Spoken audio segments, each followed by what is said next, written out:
بسم الله الرحمن الرحيم. نهنئ الشعب العراقي والأمة الإسلامية بمناسبة حلول عيد فطر المبارك لعام 2023، ولكم دوام الموفقية والنجاح، وكل عام وأنتم بألف خير.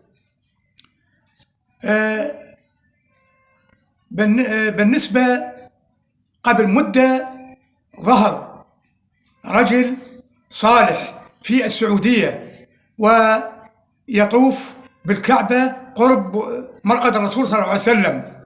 فهذا الرجل الصالح من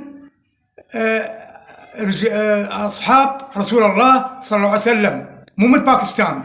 هذا ظهر في ليلة القدر.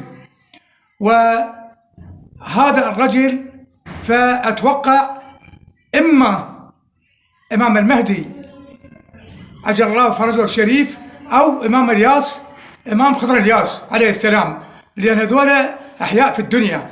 إمام خضر الياس وإمام المهدي أحياء يرزقون في الدنيا. فظهر في ليلة القدر ولبسته لبسة الصحابة القدماء، هاي وحدة. ثانيا نظراته غريبة.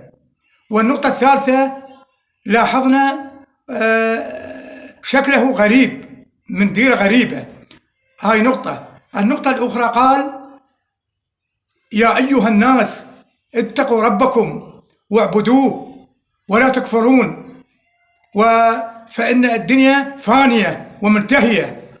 فيقصد توحدوا وصيروا على قلب واحد، واتقوا الله ولا تكفروا، وحلوا الخلافات فيما بينكم، وصيروا يد واحدة، وتوبوا إلى رشد الله ولا تكفرون، وصلوا وصوموا يا عباد الله.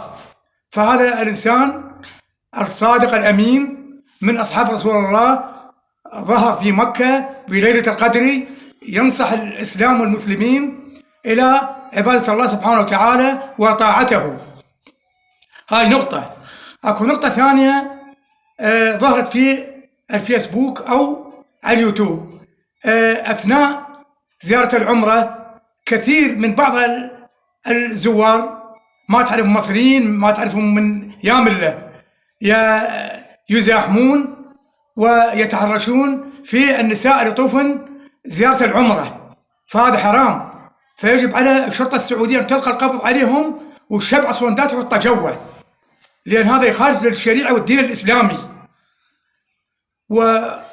وتسجن وتطرد إلى بلده، لأن هذا فاسق وصلاة غير مقبولة. وهذا ولكم الشكر، واطلب المشاركة واللايكات من الجميع.